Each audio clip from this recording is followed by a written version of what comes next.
Hey there, we're coming at you straight from space to talk about things like climate and weather. Yes, it's true, folks. First thing we're doing is looking at the surface winds of the eastern world. Some strong winds here on the west coast of Alaska. And also east of the Philippines. Here are the jet streams of the eastern world. Looking pretty coherent for the most part, although some backwards jet streams over the northern Indian Ocean and West Pacific. Here are the jet streams of the western world. Extremely chaotic here over the U.S. once again. And over the North Atlantic. We have like a quadruple jet stream here. I see 1, 2, 3, 4 distinct lines there, all going in different directions. Surface winds of the western world look like this. Very strong winds there in between Greenland and Iceland. It's a bad day for Vikings who are trying to row open-top longboats across the whatever it's called. Let's talk about SciTech Daily refuting itself. If you scroll down, now of course I read SciTech Daily on the regs. It's quite a good science publication. However, like all science publications, they're going to publish some articles. So check this one out. Sedimentary repositories suggest environmental variability driven by changes in Earth's orbit. And the very next article includes the word Anthropocene. The Anthropocene means that mankind has created the current climate, which is absolutely ridiculous nonsense. The idea that mankind has the capability to control the climate is just arrogant ignorance. If you think mankind has the ability to heat up and cool down the oceans, you should crack a physics book. If you think that the planet is currently in anything besides an ice age, you should crack a geology book, because ice ages are defined as a planet that has ice at the poles all year round, which has been the case on Earth for the last 34 million years approximately, as that is when Antarctica started to form its ice sheets, when the planet was 3 degrees Celsius warmer than it is today. 3 degrees Celsius warmer than it is today. That's what it was like when Antarctica started to freeze and form permanent ice sheets. Also, I would also note, folks, that the Minoan warm period and the Greek warm period, the Roman warm period, and the Viking warm period, and the medieval warm period were all warmer than it is today. Mankind doesn't control the climate and couldn't.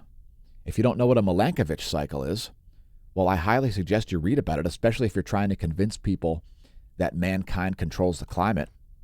It's completely ridiculous.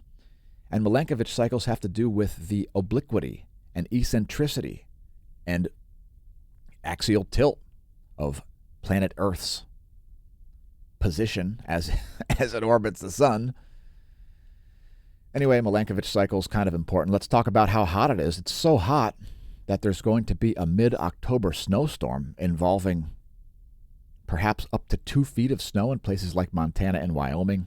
There is our forecast GIF animation from tropicaltidbits.com.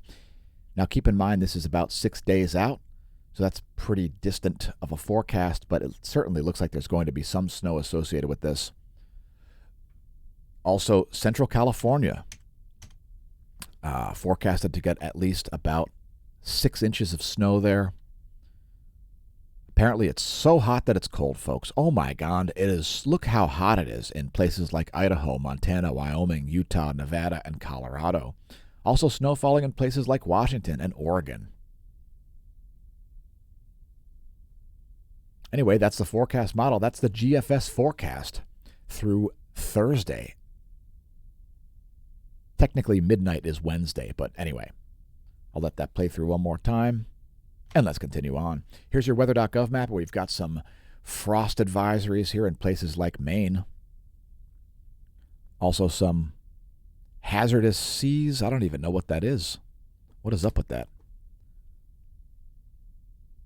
That is storm warnings and flood warnings in southwestern Alaska.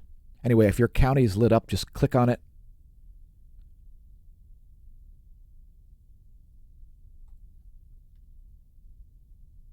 flood watches continue in the southeast, places like South Carolina, North Carolina, and Georgia. Again, if your county's lit up, just click your county. We can't go through all the counties and warnings.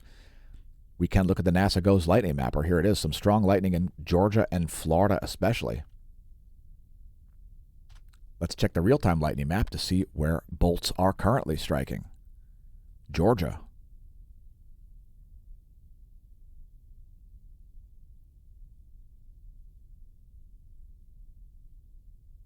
Anyway, I like to head to lightningmaps.org when I hear thunder. Let us know in the comments if you've done the same. Central Georgia there, receiving a pretty active thunderstorm.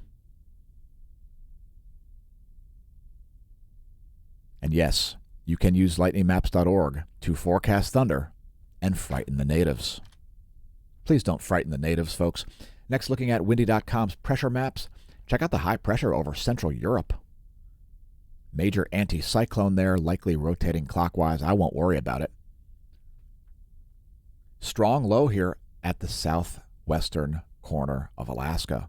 We'll advance this. This is the European forecast for pressure at 1300. That's 1300 Eastern Daylight Time tomorrow.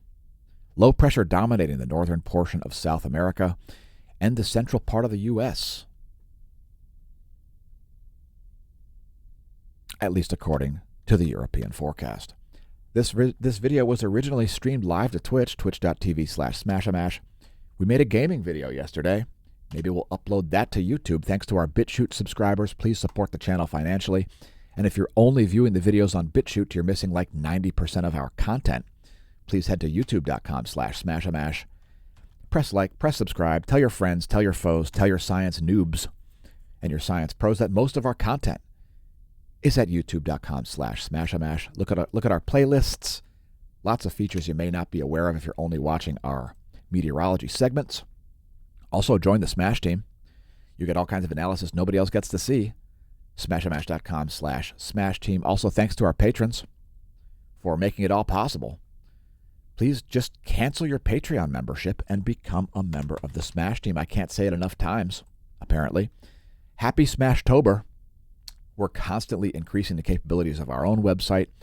They exceeded the capabilities of Patreon from the day we launched it, which was official on September 1st. The Smash team. smashomash.com/Smash team. Next, looking at the Pacific Ocean and the water vapor associated with it. What's cool about the water vapor satellite, folks, is that no water vapor hides from it, including water vapor not condensed onto clouds. It shows all the water vapor, showing you dry areas in this orangish color and moist areas in pink and so on. Anyway, there's the Pacific Ocean, the largest body of water on the planet. If you think mankind has the ability to heat up or cool down the Pacific Ocean, seriously, take a physics class, learn about heat latency. Earth's heat latency lies in the oceans, not in the atmosphere, which means you can measure the atmosphere all day, and until the cows come home, you will not know the Earth's climate if you don't know the temperature of the Pacific Ocean and Indian Ocean and Southern Ocean and Arctic Ocean at 1,000 feet of depth, much less at the surface. It's ridiculous that mankind even understands the climate, much less is able to control it. It's complete nonsense, and I'm not buying it. Check out the radar in southern Alaska. Quite a heavy series of storms here. Lots of moisture. And it's largely stagnating there, moving quite slowly. Anyway, here's the lower 48. Doppler radar imagery. Quite a lot of showers across a large portion of the U.S. Strongest storms, again, in central Georgia. Here's what's going on in the cloud layer, the 3.9 nanometer radiation map. The shortwave radiation.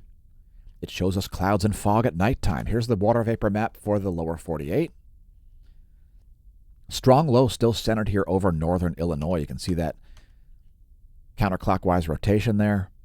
Jet streams staying well to the north of this area and causing convective forces to largely be at play in this large portion of the country. Here's your recap. There's a U.S. Doppler radar. There's the cloud layer. And there is the water vapor map. Thanks for tuning in to our meteorology segment. I've been your host, Dan, a.k.a. smAsho, signing off from the Smash News Network, least busted. Name it news.